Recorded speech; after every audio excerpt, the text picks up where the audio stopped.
제가 이렇게 막 하기보다는 성도님들과 함께 하나님 말씀을 나누면서 또 찬양하고 또 기도하고 하는 시간을 좀 가져보려고 해요. 좀 색다르게 느껴지시겠지만 또 이 가운데 하나님이 우리에게 또 은혜를 허락하실 줄 믿고 또 기쁜 마음으로 같이 예배 참여했으면 좋겠습니다. 네. 오늘 제가 준비한 말씀은 역대하 5장 12절부터 14절까지의 말씀이에요.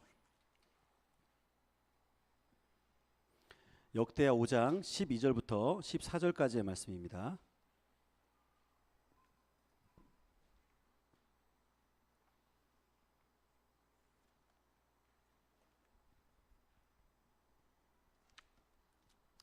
다 찾았으면 우리 한 목소리로 세 절밖에 되지 않기 때문에 같이 읽도록 하겠습니다. 시작. 노래하는 레위 사람이 여두운과 그의 아들들과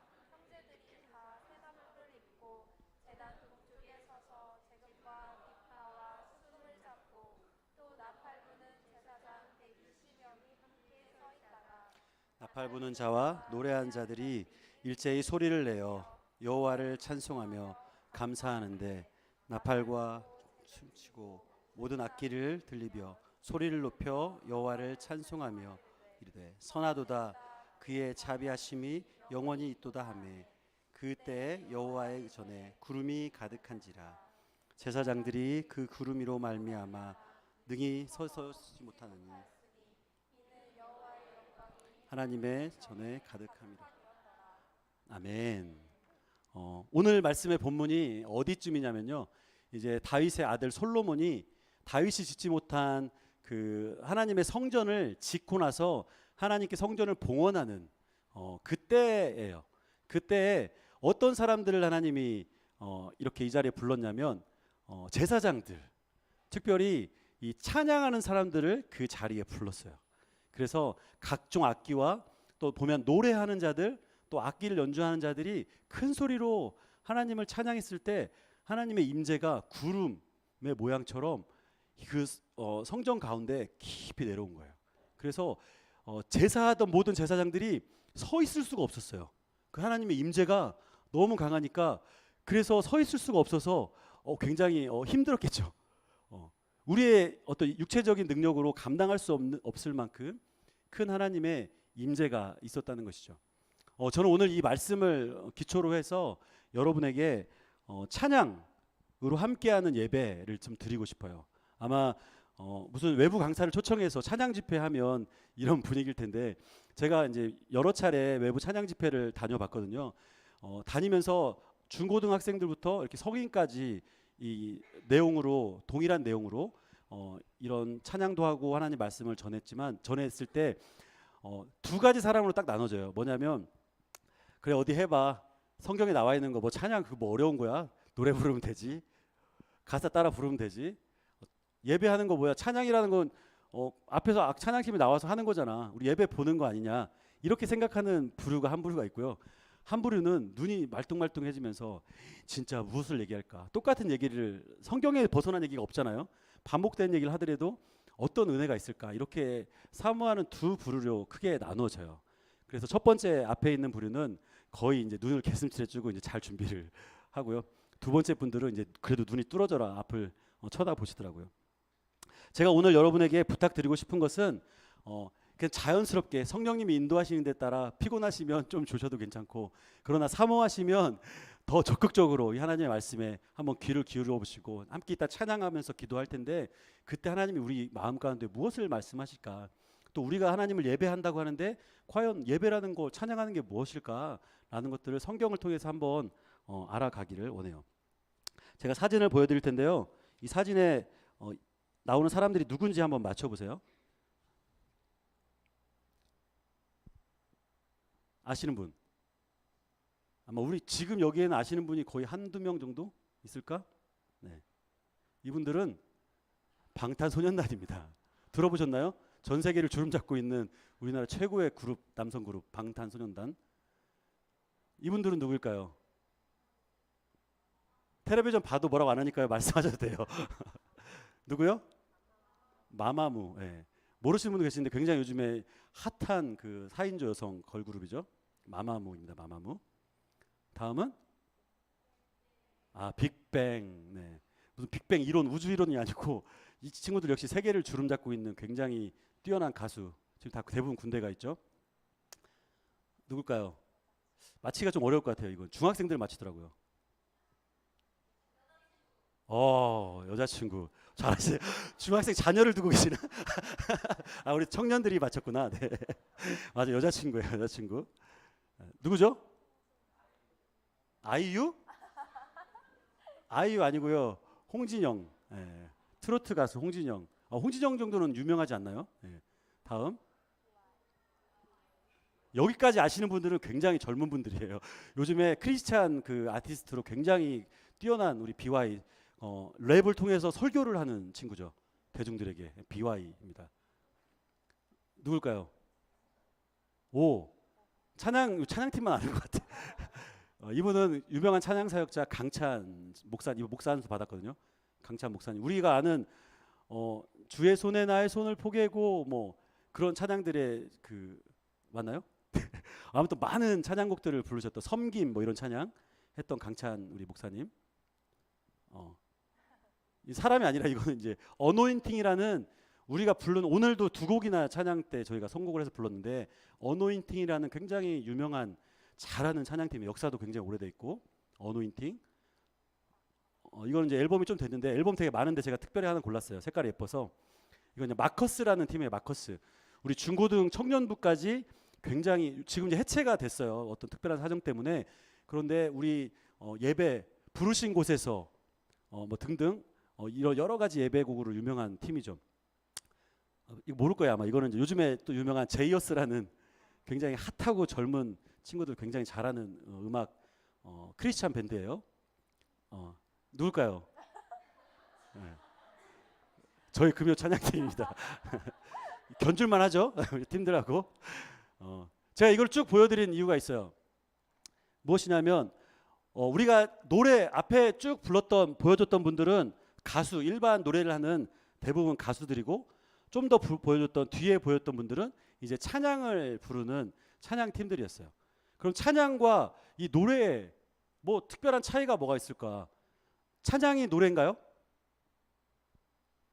자, 여기서 문제 잘 대답하셔야 돼요. 찬양이 노래다 생각하시는 분은 손을 살짝 들어주세요. 네, 네, 찬양이 노래다. 그러면 찬양은 노래 말고 다른 것도 있다. 네, 자신 있게 드셨어요. 네. 찬양은 노래가 맞아요. 그런데 찬양은 노래를 포함하고 있어요.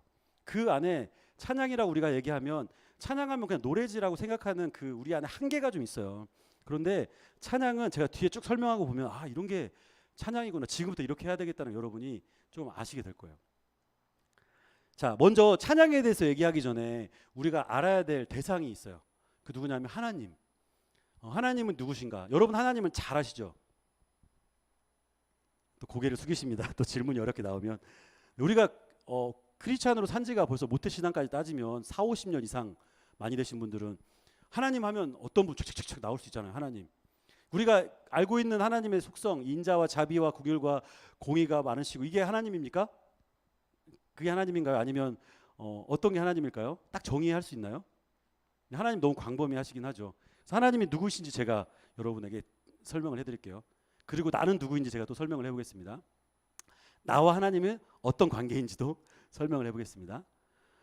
하나님은 어떤 분이냐 우리가 네 가지 정도로 요약해서 좀 얘기를 좀 해보고 싶어요. 첫 번째는 뭐죠? 1번 같이 말해주세요. 시작. 창조주와 피조물. 창세기에 보면 하나님이 사람을 흙으로 만드셨고 코에 생기를 불어넣으셔서 생명이 되게 하셨잖아요. 그래서 창조주예요. 만드신 분. 두 번째 시작. 아버지와 자녀. 성경에 보면 수많은 구절에서 하나님을 아버지라 불러요. 아빠, 아버지라고 부르죠. 또 세 번째 주인과 종. 또 하나님의 관계가 주인과 종. 그러니까 종은 주인의 말을 들어야 되잖아요. 무조건 주인한테 붙잡혀 있잖아요. 따르지 못해요. 그래서 종이 되는 거죠. 하나님과. 또 네 번째 친구와 친구.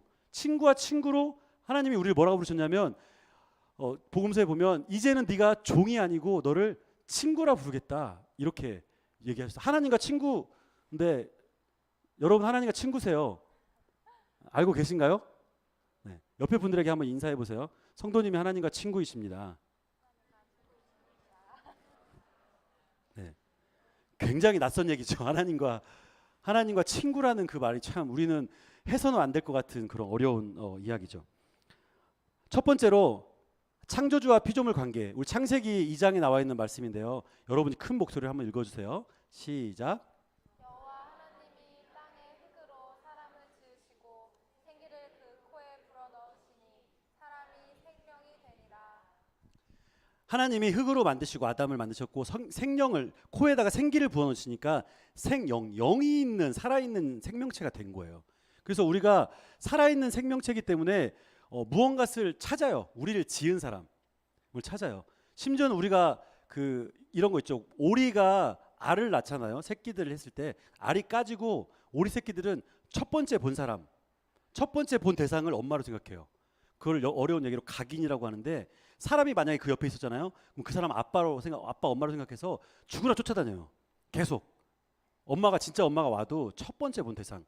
창조주 하나님이 우리를 만드셨기 때문에 우리는 어느 누구 다 예외 없이 하나님을 찾게 돼 있어요. 모든 사람이 다.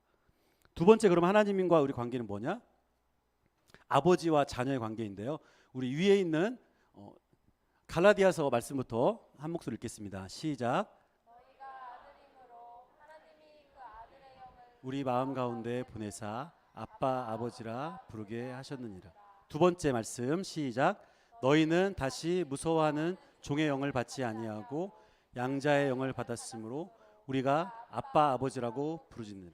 앞에 말씀드린 거예요. 이제는 우리가 하나님을 무서워하는 종으로서 대하는 것이 아니라 아버지로, 아빠로 부를 수 있게 됐다는 거예요. 우리가 기도할 때 뭐라고 얘기하죠? 하나님 아버지 이렇게 얘기하잖아요. 집에 계시는 우리 아빠에게 뭐라고 얘기하죠? 친하게 얘기할 때 아빠 이렇게 얘기하지 않나요? 집에 가서 아버님, 아니면 거룩하시고 전능하신 아버지 이렇게 얘기하시나요? 하나님이 부모와 자녀로서 이렇게 들리기를 원하시는 거예요. 들림 받기를. 아빠 이렇게 듣고 싶으시다는 거죠. 세 번째로 주인과 종. 이사야 말씀입니다. 시작. 나의 종 야곱 내가 택한 이스라엘아 이제 들으라. 나의 종 야곱아 내가 택한 이스라엘아. 야곱 이스라엘 대변하는 이름이잖아요. 야곱 이스라엘이 하나님의 종으로 부름을 받았어요. 마찬가지 오늘날 우리도 하나님의 종이에요. 목사들만 하나님의 종이 아니고 우리 모두 하나님의 종이에요. 그래서 하나님이 시키면 시키신 대로 해야 돼요. 종은 선택권이 있나요? 없어요. 구약에 보면 종은 이 여러 가지 표시가 있었는데 뭐 귀도 뚫기도 하고 뭐 주인에게 여러 가지 행태를 해서 만약에 주인을 벗어나면 죽게 됐어요. 죽여도 됐어요. 하나의 소유물이었기 때문에. 우리는 하나님의 소유물이에요. 네 번째, 친구의 말입니다. 같이 읽겠습니다. 시작. 너희는 내가 원하는 대로 행하면 곧 나의 친구라. 이제부터는 너희를 종이라 하지 아니하리니 종은 주인이 하는 것을 알지 못함이라. 너희를 친구라 하겠느니 내가 내 아버지께 들은 것을 다 너희에게 함께 하였음이라. 무슨 말이냐면요, 예수님이 우리를 이제 친구라 부르시겠다는 거예요. 종과 친구의 차이가 나오죠. 종에게는 아버지의 이야기를 절대 얘기하지 않는 거예요. 그런데 친구에게는 아버지에게 들은 이야기를 하는 거예요. 우리를 친구라고 말씀하셨기 때문에 예수님이 하나님 아버지에게 들었던 이야기를 우리에게도 다 해주신다는 거예요. 요즘 날 누가 하시냐면 성령님이 하나님 아버지의 마음을 가지고 우리에게 오셔서 우리에게 말씀하시는 거, 갈 길을 알려주시는 거. 왜냐하면 친구니까. 우리가 그런 사람이에요. 여러분 어깨 좀 올려보세요. 이렇게 하나님 친구이고 하나님 아빠라고 부르는 대단한 존재들이죠. 이 시간 찬양을 잠깐 한 곡 불러봅시다. 어떤 찬양이냐면 하나님이 우리를 만드신 그 아버지가 되시잖아요. 그 아버지를 생각하면서 우리 하나님 바라보면서 한번 같이 찬양을 하기를 원합니다.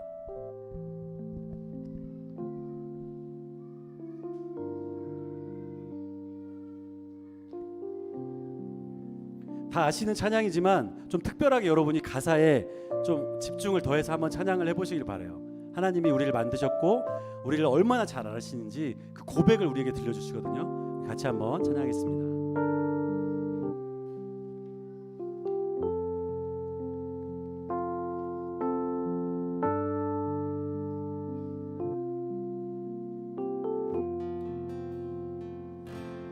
하나님은 너를 만드신 분, 너를 가장 많이 알고 계시며, 하나님은 너를 만드신 분, 너를 가장 깊이 이해하신단다. 하나님은 너를 지키시는 분, 너를 절대 포기하지 않으며, 하나님은 너를 지키시는 분, 너를 쉬지 않고 지켜보신단다. 그의 생각 셀 수 없고, 그의 자비 무궁하며, 그의 성실 날마다 새롭고, 그의 사랑 끝이 없다. 하나님은 너를 원하시는 분, 하나님은 너를 원하시는 분. 이 세상 그 무엇 그 누구보다 하나님은 너를 원하시는 분, 너와 같이 있고 싶어 하신 그의 생각. 하나님 너를 인도하는 분, 너를 인도하는 분, 광야에서도 폭풍 중에도 하나님은 너를 인도하는 분, 초장으로 하나님 우리를 그렇게 인도하십니다. 아멘. 그의 생각 셀 수 없고, 그의 자비 무궁하며, 그의 성실 날마다 새롭고, 그의 사랑 끝이, 그의 생각 셀 수 없고, 그의 생각 셀 수 없고, 그의 자비 무궁하며, 그의 성실 날마다 새롭고, 그의 사랑 끝이 그의 사랑 끝이 없단다. 그의 사랑 끝이 없다. 그의 사랑 끝이 없단다.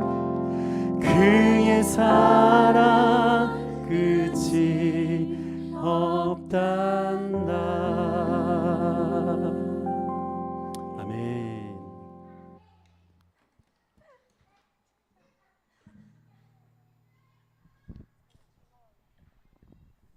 하나님이 이렇게 저와 여러분들을 많이 사랑하시는 줄 믿어요. 우리 가사에 보면 그의 사랑 셀 수 없고 그의 자비 무궁하며 이런 가사가 있잖아요. 하나님의 사랑을 셀 수 있는 사람이 아무도 없죠. 왜냐하면 하나님이 우리의 아빠가 되시기 때문에 그래요. 제가 사실 금요 설교를 준비하면서 이틀 정도 굉장히 열심히 준비를 했어요. 하나님 아버지의 사랑에 대해서 설교를 하려 준비를 했는데, 하다가 그 다음 주 주일날 제가 2부 설교를 또 하게 됐는데, 그때 이제 우리 그 청년들 스킷을 하잖아요. 그 스킷이 또 하나님 아버지에 대한 사랑이라 그때 제가 하려고 아껴놓고 오늘 제가 말씀을 좀 바꿨어요. 그런데 여전히 그 안에 제 안에 하나님의 사랑에 대한 마음이 계속 맴돌고 있어요. 그래서 하나님이 우리를 얼마나 사랑하시는가를 여러분에게 이 말씀을 통해서 좀 나누고 싶고, 또 우리가 하나님께 사랑을 받은 사람들이기 때문에 찬양을 해야 되는지, 왜 예배를 드려야 되는지를 또 잠깐 나누고 싶어요. 자, 본격적으로 이제 찬양이란 무엇인가에 대해서 제가 여러분과 좀 나누도록 하겠습니다. 앞에 얘기한 것처럼 찬양은 노래이지만 노래 외 다른 것들이라고 말씀드렸어요. 그렇죠? 기억하시죠? 네, 찬양이 무엇인지 한번 목소리 같이 읽도록 하겠습니다. 시작. 하나님을 높이고 그 행적을 기리는 말이나 노래 혹은 그 모든 행위. 네, 찬양은 하나님을 높이고 그 행적을 기리는 말이나 노래나 그 모든 행위. 그러면 우리가 말로 하나님을 찬양합니다 라고 하면 찬양일까요, 아닐까요? 찬양이죠. 또 행위, 손을 들었어요, 이렇게. 찬양일까요, 아닐까요? 찬양이에요. 길거리에 지나가는 꽃을 보고 꽃이 너무 아름다워서 꽃을 이렇게 쓰다듬었어요. 미친 짓일까요? 네? 네. 미친 짓을 다른 사람 보면 미쳤다고 할 수 있어요. 그러나 우리는 하나님을 찬양하는, 왜냐하면 하나님이 꽃을 지으셨잖아요. 은주자매님 뻥 터졌어요. 미친 짓이 아니고 하나님을 찬양하는 행위예요. 왜냐하면 하나님이 온 세상 모든 만물을 다 지으셨기 때문에 그렇다는 거죠. 찬양이 무엇이냐, 제가 4가지로 한번 정의를 해봤어요. 첫 번째, 하나님을 자랑하는 것. 찬양은 하나님을 자랑하는 거예요. 여러분이 약간 왜곡이 있어요. 우리가 하나님을 믿으면 우리 사람의 아버지, 우리 육신의 아버지에 대한 생각이 하나님과 오버랩이 돼서 아빠, 아버지 하면, 진짜 아버지에게 상처받던 사람들은, 상처를 받고 자랐던 사람은 하나님을 이렇게 사랑의 하나님으로 받지를 못해요. 잘.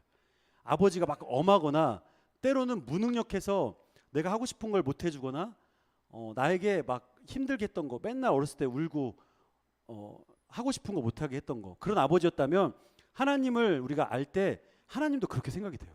왜냐하면 아빠라고 하니까. 아빠한테 학대받은 사람, 아빠에게 몹쓸 상처를 받은 자매들은 교회 와서도 하나님을 아버지라 못 불러요. 그냥 하나님이라 불러요. 그리고 하나님은 영원히 공의와 정의와 무서운 하나님으로 남아있어요. 그러나 하나님은, 일반적인 아빠는 모든 자녀들에게 사랑과 기쁨과 가진 모든 것을 다 주죠. 저희 아들 6살 아들, 제가 설교 때 자꾸 얘기하는데 죄송한데 저희 아들이 참 너무 사랑스러워서 그래요. 너무 예쁘고 아들이 이렇게 얘기해요. 나는 엄마를 이만큼 사랑해. 아빠는 이만큼 사랑해. 그렇게 얘기를 하더라고요. 근데 그 말이 진짜 이만큼 사랑한다고 들리지 않고 아빠 이만큼 사랑해로 전 들리는 거예요. 그리고 어디 가서 아빠를 보면 아빠 하고 뛰어오잖아요. 그게 아빠를 자랑스러워하고 있다는 게 제가 느껴져요. 아무것도 모르는 6살 아이지만 하나님이 동일하게 우리에게 원하시는 건 뭐냐면 아빠 부르는 거예요. 하나님을 자랑스러워하는 거예요. 제가 고등학교 때 불교 친구랑 심하게 종교 전쟁을 했던 적이 있어요. 그 친구는 하나님이 없다, 절에 가야 된다 이거였고, 저는 하나님 있다. 물론 이제 말로 싸우는 거였는데, 제가 어떻게 그 친구한테 얘기했냐면, 너 백 있어? 물어보니까 백 없대요. 그 친구도 시골에서 학교를 왔거든요. 난 백 있어. 어떤 백이냐면 하나님 백. 그래서 제가 백을 보여줬어요. 이렇게 내 백. 제 뒤에 항상 하나님이 있어요. 그래서 제가 고등학교 때 제일 좋아했던 성경 구절이 마가복음 9장 21절. 할 수 있거든이 무슨 말이냐? 믿는 자에게 능치 못할 일이 없느니라. 그래서 저는 백이 있으니까 그냥 다 할 수 있었어요. 하니까 또 되더라고요. 하나님을 그래서 저는 굉장히 자랑하고 다녔어요. 많이. 그런 하나님이 우리를 굉장히 바라보시면 기뻐한다는 거예요. 여러분 옆에 분들에게 하나님 한 가지만 자랑해 보세요. 옆에 분들에게 여러분의 하나님을 딱 한 가지만, 많이 하면 시간이 많이 가니까 한 가지만 자랑해 보세요. 동근 형제님 웃으면서 좀 자랑해 보세요. 누구인가에게. 저 보지 마시고 옆에 아무도 없으면 그냥 빈 의자에 대고 자랑해 보세요. 할 때까지 저 설교 안 할 거예요. 한번 해보세요.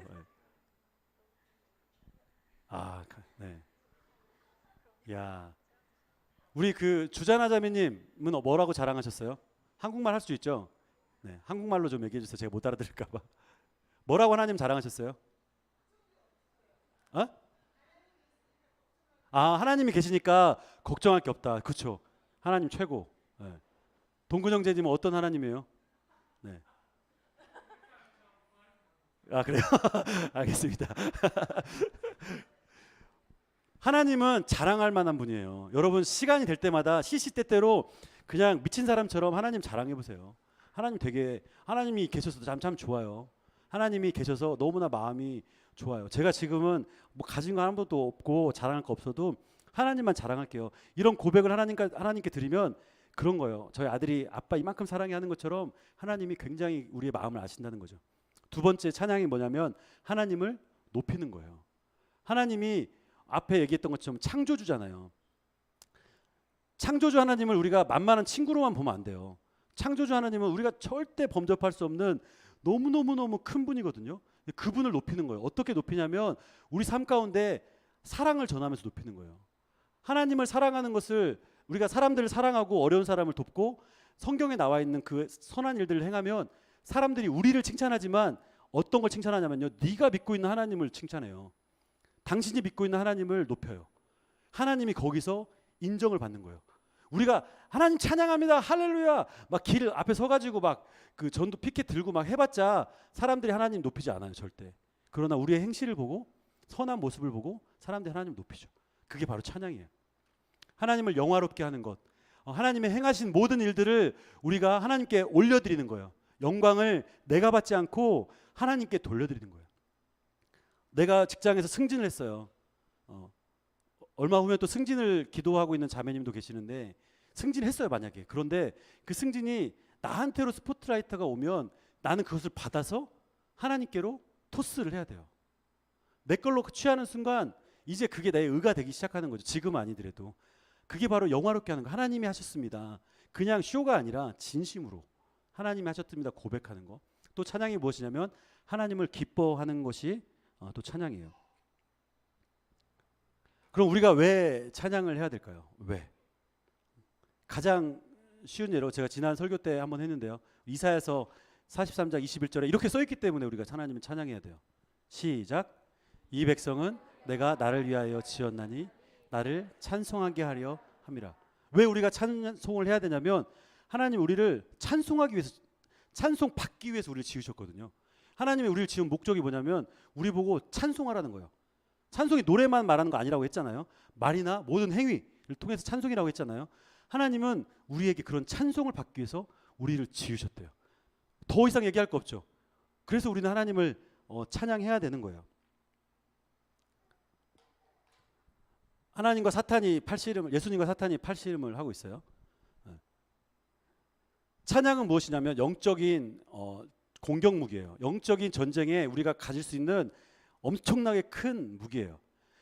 여기서 말하는 사탄은 우리가 그냥 성경에서 나오는 그냥 사탄을 얘기할 수도 있지만 우리 삶 가운데 포함된 모든 것, 우상, 무속신앙, 또 많은 모양으로 또 가짜 형태로 나타나 있는 모든 것들, 우리가 추구하는 거, 하나님 외에 돈과 명예와 기타 등등이 사탄이에요. 그러면 하나님과 사탄이 대립하고 있잖아요.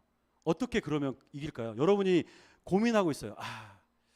우리 동근 형제님 자꾸 제가 예를 들어 죄송한데 이제 결혼을 곧 할 거니까 믿음으로 제가 고백합니다. 여자친구는 없어요 아직. 그러나 결혼은 곧 할 거니까 네. 믿음으로 제가 선포하는 거예요. 동근 형님 여자친구를 만났는데 여자친구가 맥주를 한잔 하자 그래요. 분위기도 좋으니까 술 한잔 마시자고. 동근 형제님이 신앙이 좋아요 굉장히. 동근 형님 그래서 여자친구는 너무 좋지만 거절하고 그 자리를 떠났어요. 그 여자친구가 이제 전화가 왔어요. 너 나랑 같이 안 있었으니까 너랑 헤어질 거야. 그리고 동근 형제가 여자친구를 만나지 않았어요. 그러면 동근 형제님은 하나님의 사람인 거죠. 네. 맞나요? 그래서 제가 좀 우스운 얘기로 이렇게 얘기했지만 동근 형제 안에 엄청난 갈등이 있겠죠. 정말 사랑하고 어떤 결혼이라는 곧 결혼할 수 있을 것 같은데 그 자매가 나를 이 하나님의 길보다는 좀 육신적인 길로 뭐 술 마신다고 뭐 지옥에 가냐 이런 문제가 아니라 좀 더 하나님의 것이 아닌 다른 걸로 자꾸 끌고 가는 얼마나 갈등이 되겠어요. 그때 동근 형제가 선택해야 될 게 무엇이냐면 찬양이에요. 찬양을 선택하면 찬양 가운데 하나님이 답을 딱 주는 거죠. 그게 영적 공격이거든요. 영적 전쟁에서 승리하는 방법이거든요. 제가 좋은 거 알려줬죠. 네, 다음에 꼭 그렇게 한번 해보세요. 또 그 성경에 보면 여호사밧이라는 왕이 있었어요. 여호사밧 왕이 이제 이방 민족들이 이스라엘 백성을 쳐들어왔어요. 그래서 고춥게 생긴 거예요. 하나님께 막 선지자 통해서 기도를 막 한 거죠. 어떻게 해야 됩니까? 그래서 선지자가 이렇게 얘기한 거예요. 찬양대를 앞에 세워라. 노래하는 찬양대를 세워서 맨 앞에 두고 너희들 군사들은 뒤에서 따라가라. 말이 됩니까? 전쟁인데 앞에 칼 들고 총 들고, 아니, 총은 없지, 칼 들고 막 이렇게 창 들고 오는 그 적들 앞에서 노래하는 사람 앞에 내보내라니요. 상식적으로 말이 안 되잖아요. 그런데 노래하는 사람들 앞에 세우고 백성들이 뒤로 따라갔을 때 하나님이 먼저 가셔서 그들을 다 매복시켰던 사람들을 다 없애버리고 그들은 노량물 가지고 왔죠. 그 성경에 그런 이야기가 수없이 많아요. 우리 인생에도 굉장히 많아요. 내가 하려고 하면 나의 힘이 들고 성공할 수 없는 거지만 하나님이 하신다고 하면 하나님이 이기시게 하는 거거든요. 그 영적 싸움의 가장 큰 무기가 이 찬양이에요. 여러분 힘들고 어려울 때 노래뿐만 아니라 제가 반복적으로 얘기하잖아요. 그냥 하나님을 높이는 거예요. 하나님을 선포하는 거예요. 하나님을 칭찬하는 거예요. 하나님을 영화롭게 하는 거예요. 그게 찬양이잖아요. 그러면 하나님이 반드시 여러분에게 그런 길을 가르쳐 주신다는 거죠. 앞에 제가 얘기했지만 사람은 누구나 영적인 존재예요. 그래서 하나님을 섬기지 않으면 그 자리에 다른 것을 섬기게 돼 있어요.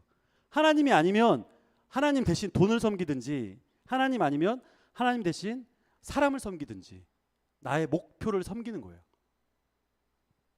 예외는 없어요. 여기 있는 여러분과 저 어느 누구도 예외는 없어요. 그래서 예수님도 귀신 들린 사람들을 축사하시고 쫓아냈었을 때 깨끗해져 있잖아요. 그 깨끗해진 자리에 성령이 들어오지 않으니까 7 귀신이 돌다가 비어있네 하고 들어왔어요. 그 빈자리, 예수님이 쫓아낸 빈자리에 성령을 채워야 되는데 그러지 못했기 때문에 더 악한 것들이 들어온다는 거예요. 우리가 삶을 살아가면서 찬양하고 예배하지 않으면 우리 안에 다른 것들이 들어와요. 세상의 욕망과 성공의 가치, 아무렇지도 않은 사람의 말이 나에게 시비 거는 걸로 들려오고, 내가 안에 찬양과 예배가 없으면 부부 사이도 좋지 않아요. 자녀와 부모 사이도 좋을 수가 없죠. 교회 안에서도 마찬가지고요. 이거 글을 한번 읽겠습니다. 네, 제가 썼는데요. 같이 한번 읽어볼게요. 시작. 모두가 자신만의 기준을 가지고 있다. 평생을 살아간다. 하나님을 알지 못해서 하나님을 알지만 더 좋은 것을 찾아서 그것을 찬양하고 섬긴다. 우리는 하나님께 이렇게 고백해야 한다. 찬양을 한 곡 더 할 건데요. 완전하신 나의 주, 예배합니다라는 찬양인데요. 여러분이 많이 불러서 너무나 익숙한 찬양일 거예요. 그런데 이 찬양을 그냥 하지 마시고요. 찬양을 은혜롭게 하는 방법은 뭐냐면 가사를 묵상하세요. 찬양하면서 가사대로 한번 고백을 해보세요. 내 고백이다 생각하고 우리 한번 같이 찬양하겠습니다.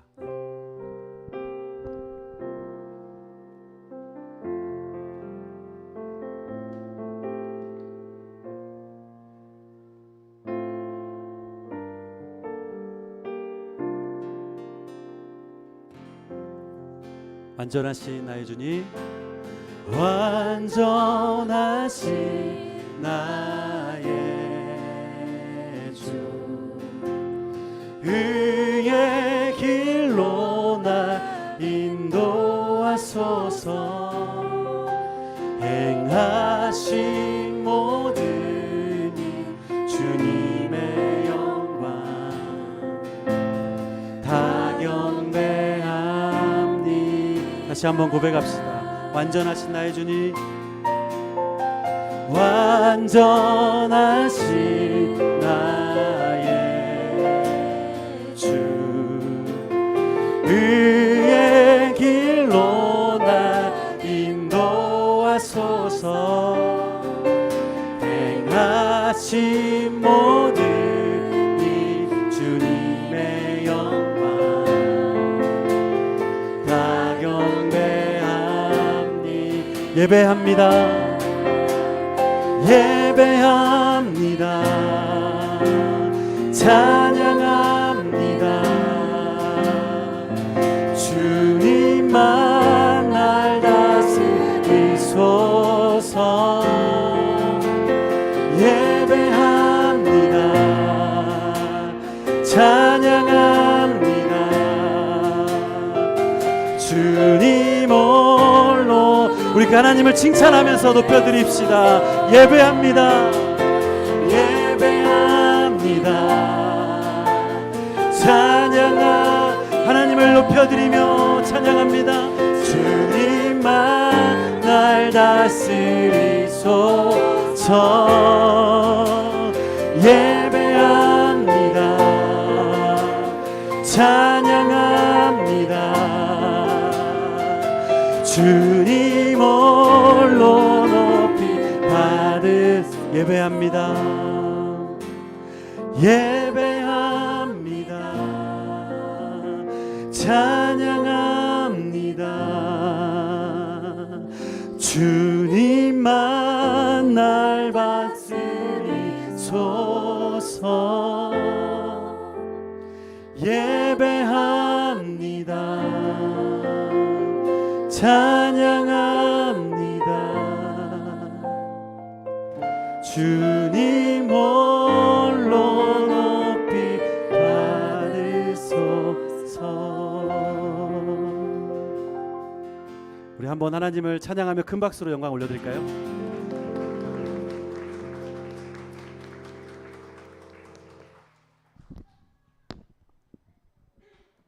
제가 개인적으로 예배합니다 찬양을 참 좋아하는데 강산이 몇 번 변해도 이 고백의 마음은 변하지 않는 것 같아요. 하나님이 우리를 인도하시는 것은 하나님이 완전하시기 때문에 그래요. 완전하신 창조주가 되시기 때문에 그렇습니다. 전능자시기 때문에.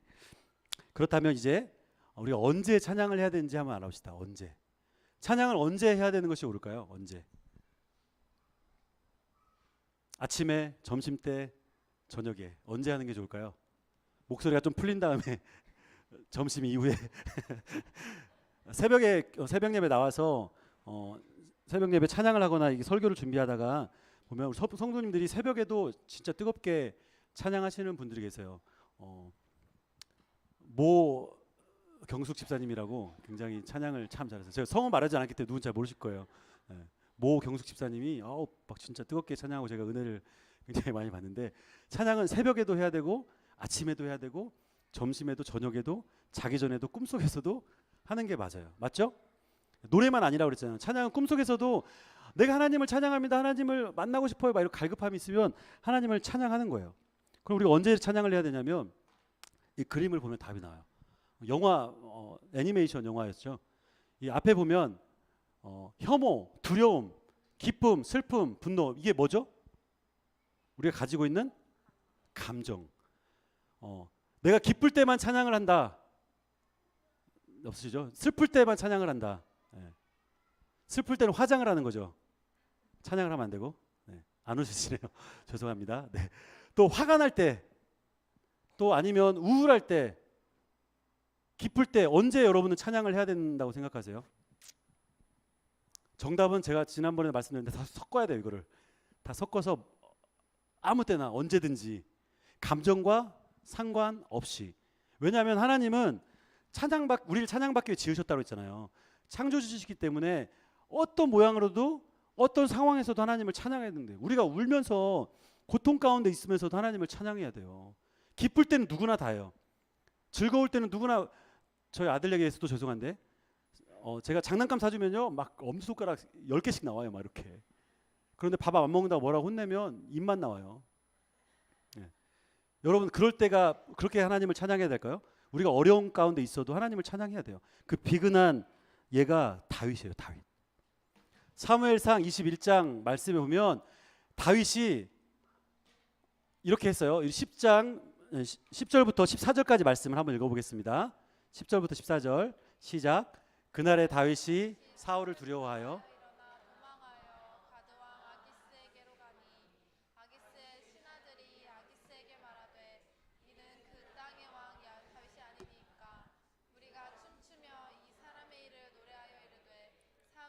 주인자는 천천히요 다윗은 만만히로다 하지 아니하였을까 한지라.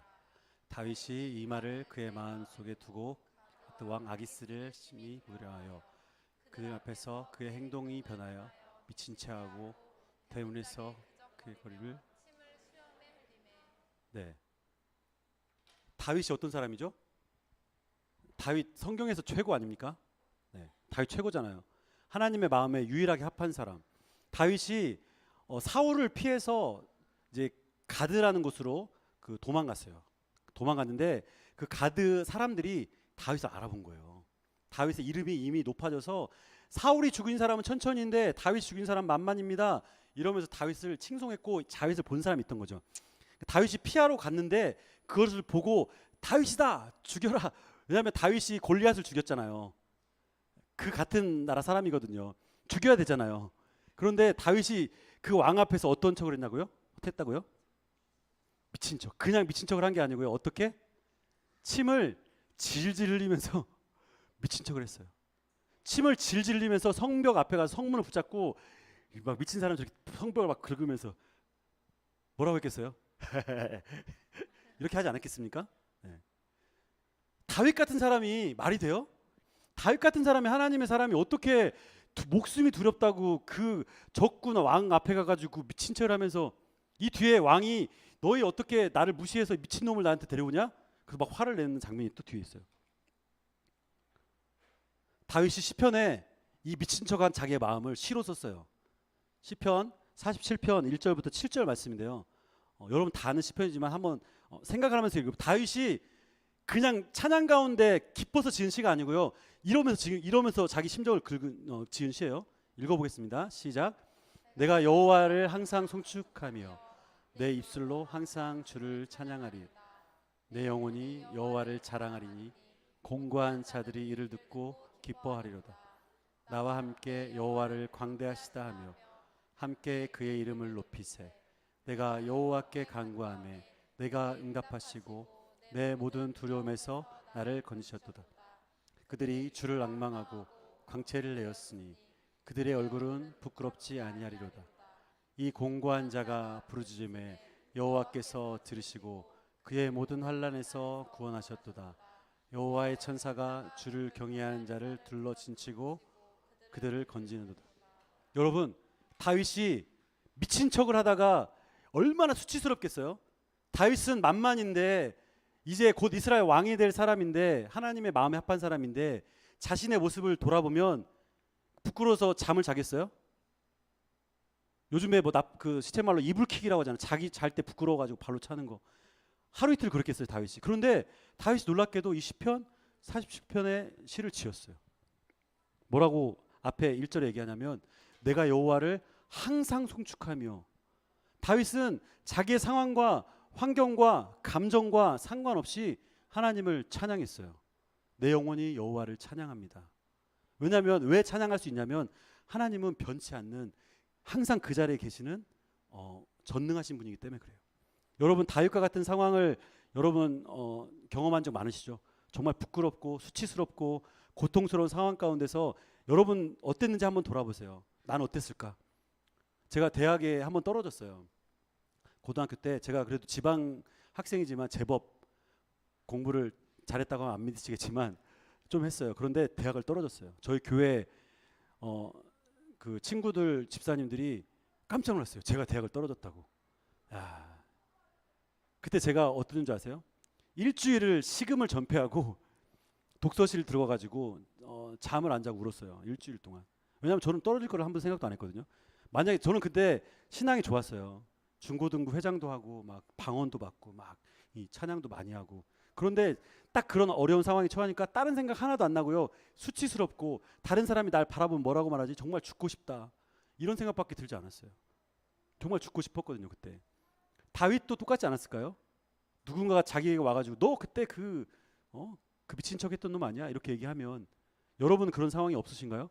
그러나 다윗은 그런 상황임에도 불구하고 하나님을 찬양했다는 것이죠. 그러면 우리가 어떻게 찬양을 해야 됩니까?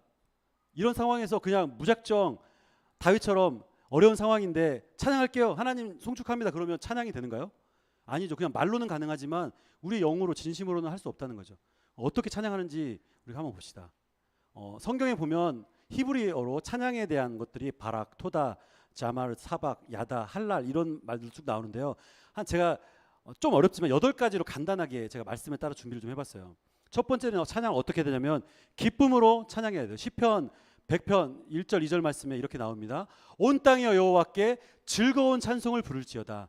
기쁨으로 여호와를 섬기며 노래하면서 그의 앞에 나가라. 어떻게 찬양해야 된다고요? 기쁨으로 찬양해야 돼요. 찬양은 슬픔으로 부르는 게 아니에요. 찬양은 기쁨으로 하나님께 찬양해야 돼요. 두 번째 어떻게? 온 마음으로. 시편 111편에 보면 진심으로 여호와께 감사해라. 이렇게 진심으로, 온 마음으로.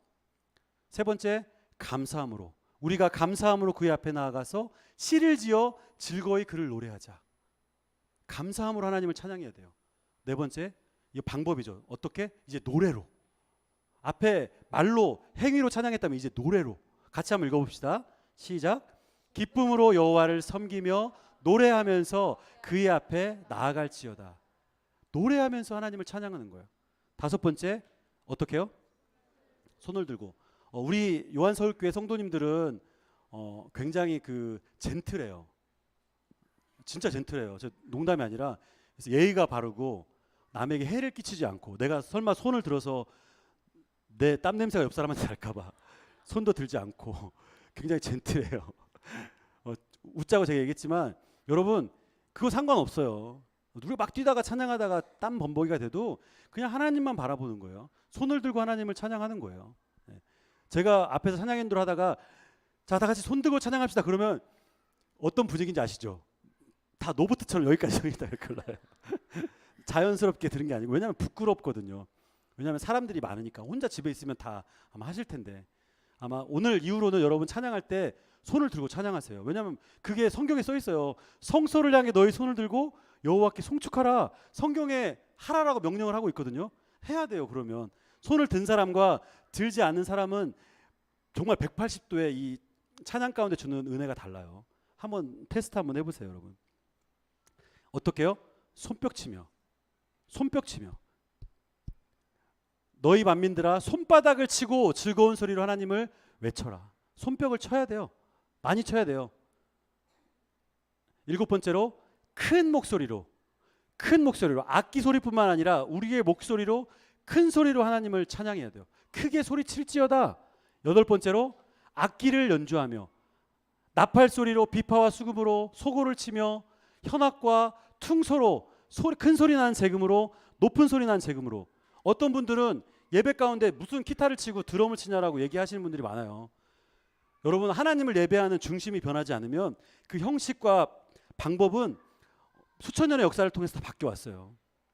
앞으로 뭐 EDM 우리 이창수 전도사님이 되게 잘하는데 전자음악을 가지고 예배하는 거 어른들이 바라봤을 때는 불경스럽고 말도 안 되게 생각할 수 있는데요. 이미 홍대나 근처 젊은이들이 모이는 예배 초소에서는요 다 해요. 찬송가 부르면서 피아노 클래식하게 하는 것 우리는 은혜가 될 수 있지만 젊은이들한테는 별로 은혜가 안 되거든요. 거기에 맞게 쓰시는 거예요. 비파와 수금이 다 기타랑 탬버린이랑 큰 소리 날 재금, 우리 바이올린, 일렉기타 다 이런 거예요. 그 당시로 따지면 제한이 없는 거예요. 하나님을 찬양할 때는 어떤 것도 제한이 없는 거예요. 두 찬양을 한번 해볼 텐데요. 첫 번째는 기쁜 찬양을 한번 해볼 거예요. 앞에 어떻게 찬양을 하겠냐면 즐거이, 감사함으로, 기쁨으로. 두 번째는 온 마음을 다해서, 그렇죠? 정성을 다해서 하나님을 높이며 한번 찬양을 할 텐데요. 우리 두 곡 찬양 한번 해보겠습니다. 기뻐하며 왕께라는 찬양하고 내 손을 주께 높이 듭니다. 이 두 곡 찬양을 한번 같이 부르겠습니다. 갑자기 이렇게 설교를 듣다가 기뻐하라고 하니까 목사님 이상해요 이렇게 얘기할 수 있는데요. 우리는 가능한 사람들이에요. 하나님이 그렇게 지었기 때문에. 어떻게 가능하냐면요. 우리 큰 박수로 하나님께 영광의 박수 올려드릴까요? 할렐루야! 주님을 찬양합니다. 기뻐하며 왕께 노래 부르리 소리 높여 할렐루야 부르리 주님 앞에 나와 찬양 드리며 우리 주님과 함께 기뻐하리. 선포하면서 나의 창조자 나의 구원자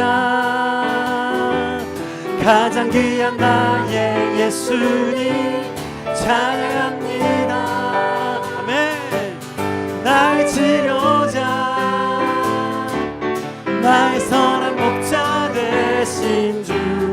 예수 나의. 우리 더 큰 박수와 소리로 하나님을 찬양합시다. 기뻐하며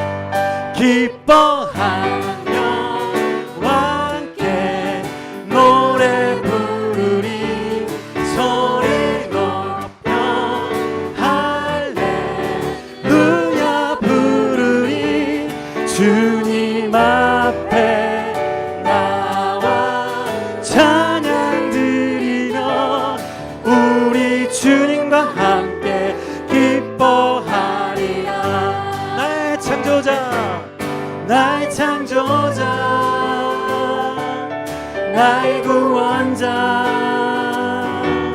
가장 귀한 나의. 찬양합니다, 찬양합니다.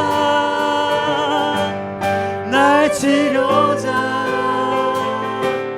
나의 선한 목자 되신 주 예수 나의 주 찬양하리.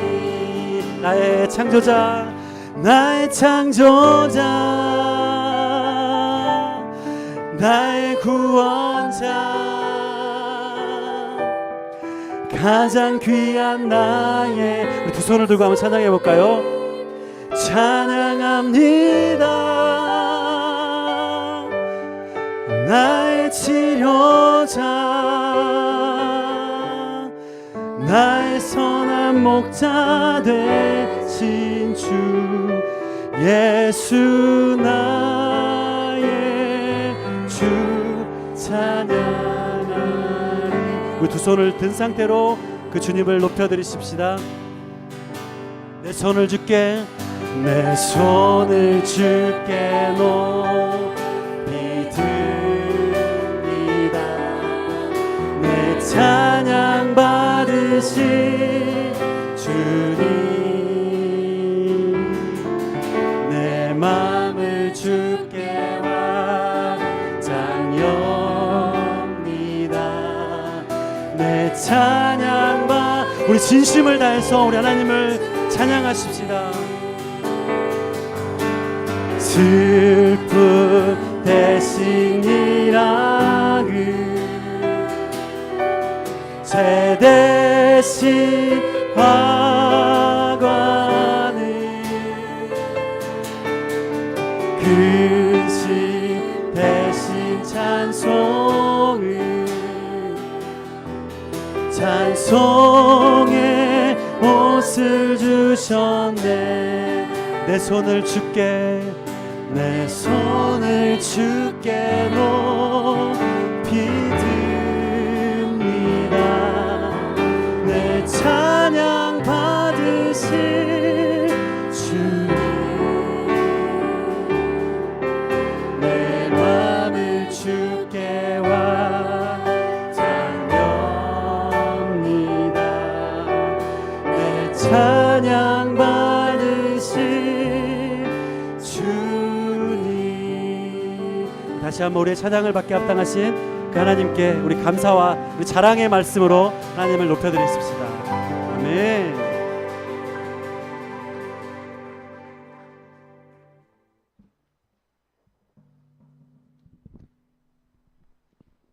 네, 하나님은 이렇게 우리의 찬양을 받기에 합당하신 분이세요. 제가 한 분을 소개하려고 그래요. 이분은 선천적인 뇌성마비 장애인이에요. 이분이 시를 쓰시는 시인이에요. 이름은 송명희라고 합니다. 이분이 시를 쓴 것을 가지고 나라는 찬양곡을 만들어서 우리 80년대 90년대 이제 저랑 비슷한 세대분들은 아마 많이 부르셨을 찬양이에요. 이분이 우리 크리스찬 프로그램이 아니라 일반 모든 사람들이 다 볼 수 있는 그 곳에 나와서 간증을 했어요. 찬양을 불렀어요. 한번 보세요.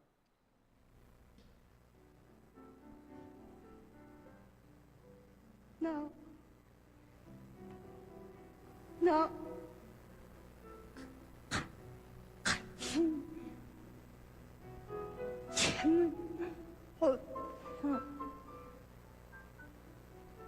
나는 가진 시고 나는 방금 현우 나는 것 스님 나는 것 벌고 나는 고 나는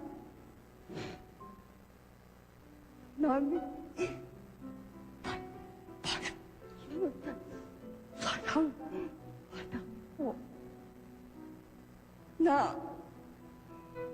나는 모르는 걸 깨달았네.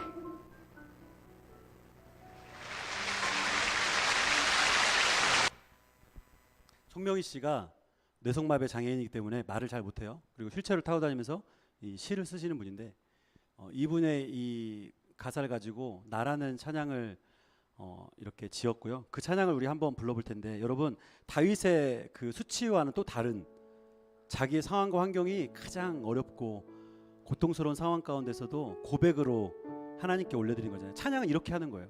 어떻게 하는 방법을 배워서 학습해서 하는 것이 아니라 나의 상황과 환경, 상황, 생각과 상관없이 나의 모습과 상관없이 하나님께 드리는 거예요. 올려드리는 거죠. 우리 같이 한번 찬양을 한번 고백하며 나가 계십시다.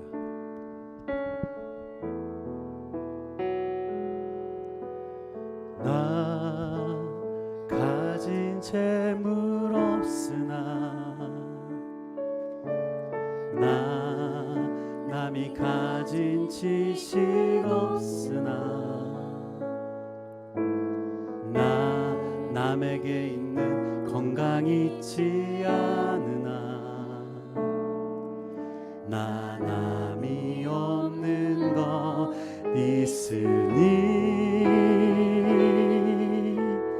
나 가진 재물 없으나 나 남이 가진 지식 없으나 나 남에게 있는 건강 있지 않으나 나 남이 없는 것 있으니 나 남이 못 본 것을 보았고 나 남이 듣지 못한 음성 들었고 나 남이 받지 못한 사랑 받았고 나 남이 모르는 것 깨달았네.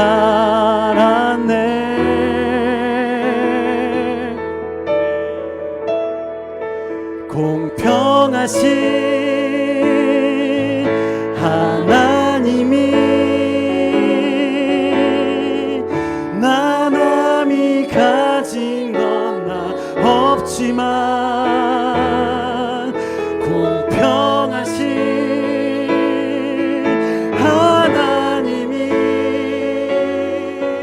나 남이 없는 것 같게 공평하신 하나님이 공평하신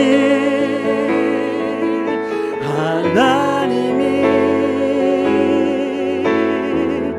나 남이 가진 건 나 없지만 공평하신 하나님이 나 남이 없는 것 갖게 하셨네. 우리 시간 자꾸 눈을 감고 함께 기도합시다.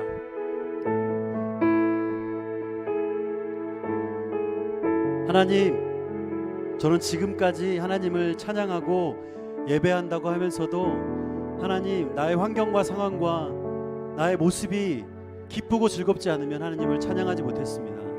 찬양은 노래라고만 생각했고 하나님을 높여드리고 하나님을 칭찬하고 하나님을 영화롭게 해드리지도 못했고 하나님 그저 그렇게 교회에 와서 다시 돌아가고 세상 가운데 살아가는 반복적인 생활 가운데 하나님이 항상 이득이었습니다.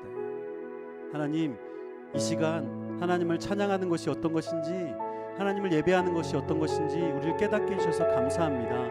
하나님, 다윗의 수치, 송명희 시인의 어떠한 상황과 환경과 관계없이 하나님을 찬양하셨던 그 모습이 오늘 동일하게 우리 가운데 있게 하여 주옵소서. 하나님보다 높아졌던 생각, 하나님보다 앞서 행했던 모든 생각, 하나님 자리에 가져다 놓았던 나의 성공과 나의 원하던 모든 것들을 이 시간 다 내려놓고 그 하나님을 높여드리기 원합니다. 그 하나님을 칭찬하기 원합니다. 성령 이 시간 우리를 불쌍히 여겨주시고 우리 마음에 새 영을 부어주옵소서. 같이 한번 기도하며 나가시겠습니다. 하나님 아버지, 이 시간 주님 앞에 우리의 손을 높이 들며 고백합니다. 하나님을 예배하는 자로, 하나님이 우리를 그렇게 창조하셨지만 하나님 앞에 합당하게 창조된 모습으로 살아가지 못하는 연약한 자들임을 이 시간 고백합니다. 하나님을 예배하기보다 나의 삶 가운데 아버지, 내가 원하는 것을 이루기 원했고, 내가 갖고 싶은 것을 찾기 원했고, 나에게 주어지지 않은 것들 때문에 고통스러워했던 나의 모습을 이 시간 돌아봅니다. 하나님, 나를 불쌍히 여겨 주십시오. 하나님, 나 재물도 없고, 난 능력도 없고, 나는 성공하지도 못했고, 나는 가정을 이루지도 못했고, 자녀도 없고, 하나님, 나는 아버지 많은 것들을 가지고 있지도 못해서 불평불만과 어려움 가운데 아버지 호소합니다.